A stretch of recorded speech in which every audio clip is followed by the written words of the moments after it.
السلام علیکم جی، امید کرتا ہوں سارے دوست خیر و عافیت سے ہوں گے۔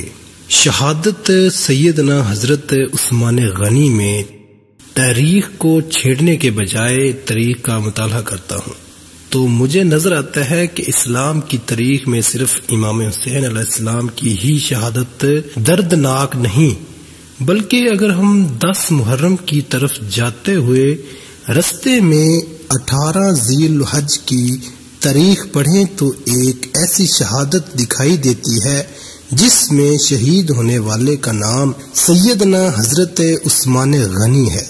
وہی عثمان جنہیں ہم ذوالنورین کہتے ہیں، وہی عثمان جسے ہم داماد مصطفیٰ کہتے ہیں، وہی عثمان جسے ہم نشر و قرآن کہتے ہیں، وہی عثمان جسے ہم خلیفہ سوم کہتے ہیں، وہی عثمان جو مولا علی علیہ السلام کی شادی کا سارا خرچہ اٹھاتے ہیں، وہی عثمان جس کی حفاظت کے لیے مولا علی علیہ السلام اپنے بیٹے امام حسین علیہ السلام کو بھیجتے ہیں، وہی عثمان جسے جناب محمد رسول اللہ صلی اللہ تعالی علیہ وآلہ وسلم کا دوسرا داماد کہتے ہیں۔ خیر، یہ باتیں تو آپ کو طلبہ و خطبہ اس رات بتاتے رہتے ہیں، کیونکہ سیدنا حضرت عثمان غنی کی شان سیرت تو بیان کی ہی جاتی ہے، حضرت عثمان کی شرم و حیا کے تذکرے تو کیے جاتے ہیں، ان کے قبل از اسلام اور بعد از اسلام کے واقعات تو سنائے جاتے ہیں، لیکن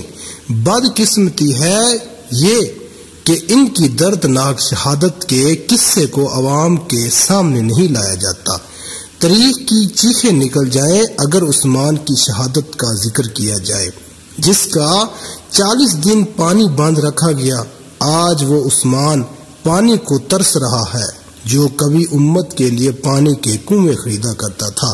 حضرت عثمان قید میں تھے تو پیاس کی شدت سے جب نڈال ہوئے تو آواز لگائی ہے کوئی جو مجھے پانی پلائے۔ مولا علی علیہ السلام کو پتہ چلا تو مشکیزہ لے کر علی عثمان کا ساقی بن کر پانی پلانے آ رہے ہیں۔ آج کربلا میں علی اصغر پر برسنے والے تیروں کا ذکر تو ہوتا ہے، لیکن مولا علی علیہ السلام کے مشکیزہ پر برسنے والے تیروں کا ذکر نہیں ہوتا۔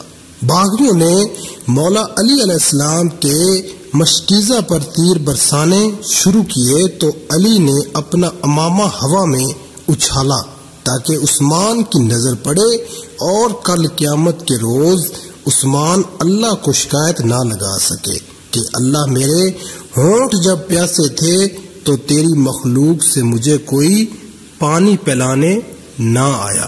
کربلا میں امام حسین علیہ السلام کے ساقی اگر عباس تھے تو مدینہ میں عثمان کے ساقی علی تھے۔ اس عثمان کو 40 دن ہو گئے ایک گھر میں بند کیے ہوئے جو عثمان مسجد نبوی کے لیے جگہ خریدا کرتا تھا۔ آج وہ عثمان کسی سے ملاقات نہیں کر سکتا جس کی محفل میں بیٹھنے کے لیے صحابہ جوک در جوک آیا کرتے تھے۔ دن گزر گئے، اس عثمان کو کھانا نہیں ملا جو اناج سے 40 بھرے ہوئے اونٹ نبی کریم صلی اللہ تعالی علیہ وسلم کی خدمت میں پیش کر دیا کرتا تھا۔ آج اس عثمان کی داڑھی کھینچی جا رہی ہے جس سے عثمان سے آسمان کے فرشتے بھی حیا کرتے تھے۔ آج اس عثمان پر ظلم کیا جا رہا ہے جو کبھی غزوہ احد میں حضور نبی کریم صلی اللہ تعالی علیہ وسلم کا محافظ تھا۔ آج اس عثمان کا ہاتھ کاٹ دیا گیا جس ہاتھ سے آپ کی بیعت کی تھی۔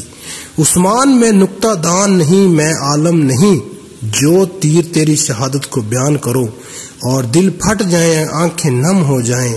آج اس عثمان کے جسم پر برچھی مار کر لہو لہان کر دیا گیا جس عثمان نے بیماری کی حالت میں بھی بغیر کپڑوں کے کبھی غسل نہ کیا تھا۔ آج نبی پاک صلی اللہ تعالی علیہ وسلم کی 2 بیٹیوں کے شوہر کو ٹھوکریں ماری جا رہی ہے۔ 18 ذی الحج 35 ہجری ہے، جمعے کا دن ہے۔ سیدنا عثمان غنی روزہ کی حالت میں ہیں، باغی دیوار پھنا کر آتے ہیں اور سیدنا حضرت عثمان کی داڑھی کھینچتے ہیں، برا بھلا کہتے ہیں، پیٹھ پر برچھی مارتے ہیں، باغی لہو کے ہتھیار سر پر مارتا ہے، تلوار نکالتا ہے، حضرت عثمان کا ہاتھ کاٹ دیتا ہے۔ وہی ہاتھ جس ہاتھ سے آپ کی بیعت کی تھی۔ قرآن سامنے تھا، خون قرآن پر گرتا ہے تو قرآن بھی عثمان کی شہادت کا گواہ بن گیا۔ عثمان زمین پر گر پڑے تو عثمان کو ٹھوکریں مارنے لگے جس سے آپ کی پسلیاں تک ٹوٹ گئیں۔ حضرت عثمان باغیوں کے ظلم سے شہید ہو گئے۔